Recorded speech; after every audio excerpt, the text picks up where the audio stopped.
Next తో IT job పక్కా 5 lakhs challenge program లో చేరండి. కేవలం 100 రోజుల్లో జాబ్ తెచ్చుకోండి.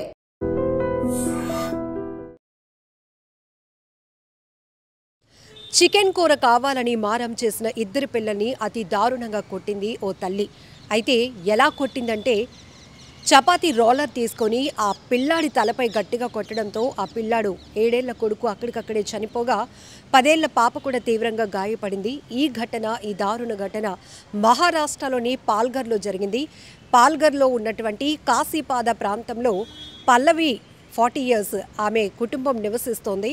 అయితే ఆ పిల్లలిద్దరూ కూడా చపాతీలోనికి చికెన్ కావాలి అని పేచి పెట్టారు. మరి ఎన్ని రోజులైందో తెలియదు, లేదంటే తరచుగా వాళ్ళకి చికెన్ కర్రీ అంటే బాగా ఇష్టమేమో. కానీ వాళ్ళు భోజనం వడ్డిస్తున్న సమయంలో ఆమెతో కూర కావాలి, చికెన్ కూర కావాలి అని వాళ్ళు మారం చేయటం, అందులోనూ చిన్నపిల్లాడు ఇంకా ఎక్కువగా మారం చేయటం వల్ల ఆమె అప్పటికే అగ్రెసివ్లో ఉందో లేకపోతే ఇంకేదైనా స్ట్రెస్లో ఉందో తెలియదు. కానీ అలా చపాతీలు తయారు చేసేటటువంటి కర్ర ఏదైతే ఉంటుందో చపాతీ రోలర్ తీసుకొని ఇద్దరు పిల్లల్ని చాలా దారుణంగా కొట్టింది. అందులో 7 ఏళ్ల గణేష్ కొడుకు తన తలపై గట్టిగా కొట్టడంతో అక్కడికక్కడే చనిపోయాడు. ఆ తర్వాత ఆ పాప 10 ఏళ్ల పాప కూడా తీవ్రంగా గాయపడింది.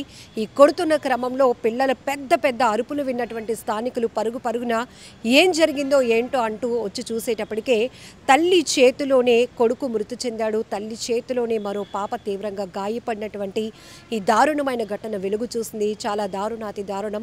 కుటుంబ పరిస్థితులు ఏవైనా కావచ్చు, ఉన్న దాంట్లో ది బెస్ట్ పిల్లలకి ఇవ్వటానికే ప్రతి ఒక్క తల్లి తండ్రి చూస్తారు. ఒకవేళ వాళ్ళు అడిగింది చిన్నవే అయితే గనక ఖచ్చితంగా వాళ్ళకి ఇవ్వటానికే ట్రై చేస్తారు. ఒకవేళ అది కానిదైతే గనక నువ్వు ఇలా బాగా చదువు, లేకపోతే నువ్వు ఇలా బాగా రాణించు, లేకపోతే నువ్వు బాగా స్పోర్ట్స్లో ఉండు, కొన్ని రోజులు పోయినాక లేకపోతే నీ బర్త్డేకి చేస్తాను నాన్న, లేకపోతే ఇట్లా తల్లిదండ్రులే పిల్లలకి నచ్చజెప్పి వాళ్ళని అక్కడి నుంచి ఆ కోరిక నుంచి స్కిప్ చేసే పద్ధతులు కూడా మనం చిన్నప్పటి నుంచి చూస్తాం. జనరల్గా అయితే ఇప్పుడు పిల్లలు చాలా హైపర్ ఉంటున్నారు. మంత్స్ బేబీ నుంచి వాళ్ళకి అన్నీ తెలిసిపోతున్నాయి. ఒక 4-5 years నుంచే వాళ్ళకి ఏం కావాలో వాళ్ళే అడిగేస్తున్నారు. అలాంటి పరిస్థితిలో చిన్నప్పటి నుంచి మనం కూడా అనేకమైన విషయాలు అనేకమైన కావాల్సినవి అడిగి పెరిగిన వాళ్ళమే. కానీ అన్నీ మనకి పేరెంట్స్ ఇస్తారంటే ఇవ్వలేదు. కానీ ఇవ్వగలం, ఇస్తాము అనేటటువంటి ఒక ఆశను మనలో క్రియేట్ చేసి మనల్ని మంచి వైపు నడిపించేటటువంటి ప్రయత్నం చేస్తూ ఉంటారు. అంతేగాని అడిగారు కదా అని కొట్టేస్తే ఈ పాటికి ఎవరిమే ఉండమేమో. అలాంటిది మరి ఆమె ఎంత ఒత్తిడిలో ఉందో లేకపోతే ఆమె మెంటాలిటీ ఏంటో తెలియదు. కానీ చికెన్ కూర కావాలి అని అడిగిన పాపానికి నా పిల్లలే అడుగుతున్నారు, వాళ్ళకి ఏదో రకంగా పెట్టాలి, లేకపోతే తర్వాత పెడతానని చెప్పాలి అని ఆలోచన కూడా లేకుండా ఉన్న పలంగా ఆ పక్కన ఉన్నటువంటి చపాతీలు తయారు చేసే కర్ర ఏదైతే ఉంటుందో చపాతీ రోలర్ తీసుకొని ఇద్దరు పిల్లల్ని చాలా దారుణంగా కొట్టింది. అందులో చిన్నపిల్లాడు, ఆ బాబు పేరు గణేష్, వాడి తలపై కొట్టడంతో అక్కడికక్కడే ప్రాణాలు వదిలాడు. ఇంకొక పాప తీవ్రంగా గాయపడింది. ఇలా ఒక కర్రీ అడిగినందుకు, చికెన్ కూర అడిగినందుకు పిల్లల్ని ఇంత దారుణంగా కొట్టినటువంటి ఈ కసాయి తల్లిని ఏమనాలో కూడా అర్థం కావటం లేదు. అయితే పాల్ఘర్ పోలీసులు మాత్రం ఆ తల్లిని ప్రస్తుతానికి అదుపులోనికి తీసుకున్నారు. ఆ పెద్ద పాప 10 ఏళ్ల పాప అయితే ట్రీట్మెంట్లో ఉంది. కానీ ఆ చిన్నోడు అలా అక్కడ మనం సినిమాల్లో చూస్తాం ఇలాంటివి జనరల్గా.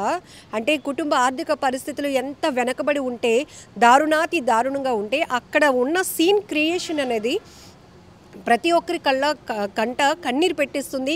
చాలామందిని కనెక్ట్ చేస్తుంది. అంటే 3 పూటల కడుపు నిండా తినటానికి కూడా అలాంటి పరిస్థితి లేని వాళ్ళ ఫ్యామిలీస్ కానీ కుటుంబ పరిస్థితులు ఎలా ఉంటాయి, వాళ్ళు ఎలా నెట్టుకు రాగలుగుతారు, ఒక మహిళ ఫ్యామిలీని ఎలా రన్ చేయగలుగుతుంది అని చెప్పే కథలో భాగంగా సినిమాల్లో ఇలాంటి దృశ్యాలు చూసినప్పుడే ఆటోమేటిక్గా అయ్యో 3 పూటల కడుపు నిండా తినే పరిస్థితి కూడా కొన్ని కుటుంబాల్లో లేవా, ఇష్టమైనటువంటి చికెన్ కూర, మటన్ కూర అది కూడా వారంకి ఒక్కసారి కూడా తినే పరిస్థితి లేదా, ఇలాంటివి కూడా ఉన్నాయి కూడా.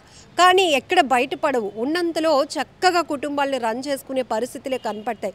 కానీ ఈమె కూడా ఇలా కాదు నాన్న, వండుకుందాంలే, తెస్తానులే, నీకు ఇష్టం కదా చికెన్ అంటే, ఇలా ఏదో సర్ది చెప్పేసి ఉంటే ఈ ఒక ప్రాణం పోయి ఉండేది కాదు, ఆమె పోలీసుల అదుపులోనికి వెళ్ళి ఉండేది కాదు. కానీ ఒక తల్లి చేతిలో కొడుకు మృతి చెందటం, 7 ఏళ్ల బాబు దారుణంగా చనిపోవడం అనేది మాత్రం చాలా బాధాకరమైన విషయం. ఇది ఏంటంటే ఎవరు జీర్ణించుకోలేనిది. ప్రాంతం ఎక్కడైనా కావచ్చు, మహారాష్ట్రలో జరిగిందా, తెలుగు స్టేట్స్లో జరిగిందా పక్కన పెడితే తల్లి ఎక్కడైనా తల్లే, పిల్లలు ఎక్కడైనా పిల్లలే మారం చేయటం, అడిగింది కావాల్సింది అడగటం అనేది వాళ్ళకి తెలిసిన విషయం.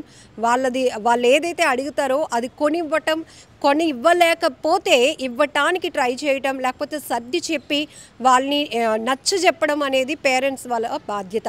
ఇది జనరల్గా ఎక్కడైనా ఒకే రకంగా ఉంటుంది. కానీ కొంతమంది విచక్షణ కోల్పోతున్నారు, కోపానికి లోనవుతున్నారు. క్షణికావేశంతో అక్కడ ఉన్నది పిల్లులా అని కూడా ఆలోచించకుండా ఏదో కుక్కను కొట్టినట్టు పిల్లిళ్ళు కొట్టేసి తరిమేస్తూ ఉంటారు కదా, ఆ రకంగా పిల్లల మీద అంత దారుణంగా ఈజీగా చేయి చేసుకోవడం, చేతిలో ఏముంటే అవి ఇచ్చి వాళ్ళని కొట్టేసి చంపేయడం అనేది అసలు ఊహించడానికి కూడా చాలా బాధాకరంగా ఉంది.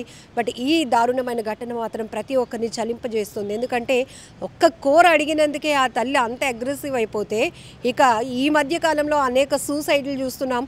పిల్లలు ఎదుగొచ్చిన తర్వాత వాళ్ళ అవసరాలే కావాలి అని పట్టుబడుతున్నారు. కానీ పేరెంట్స్ పరిస్థితి ఏంటి? మనం అడిగిన బైక్ కొనివ్వాలంటే, మనం అడిగిన ఐఫోన్ కొనివ్వాలంటే మా అమ్మ నాన్న ఎన్ని పోట్లు మానేయాలో తిండి, ఎంత కష్టపడాలో అని కనీస ఆలోచన కూడా లేకుండా ఎదుగొచ్చిన పిల్లలు, టీనేజ్లో ఉన్న పిల్లలు ఒక రకంగా ప్రవర్తిస్తున్నారు.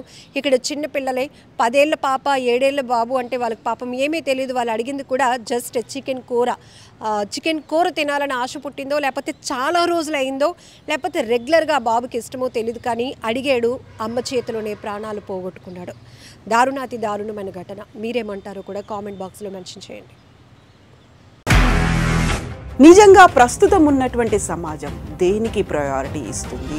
ఆర్థిక సంబంధాల చుట్టూ మాత్రమే తిరుగుతుంది. మళ్ళీ ఎన్నికలంగానే చాలా విరక్తి కలుగుతుంది. మంచి అనిపిస్తుంది కదా, లేడీస్ కూడా ఛాలెంజింగ్ జాబ్స్ చేసినప్పుడు చాలా బాగుంటది. ట్రాఫిక్ అసిస్టెంట్స్ గా నియమించిన ట్రాన్స్జెండర్స్ అందరితో సాల్యూట్ చేయించుకుంటున్నారు. ఫుడ్ డెలివరీ ఇవ్వటానికి వెళ్ళినటువంటి డెలివరీ బాయ్ అనిల్ పై కళ్ళ ముందు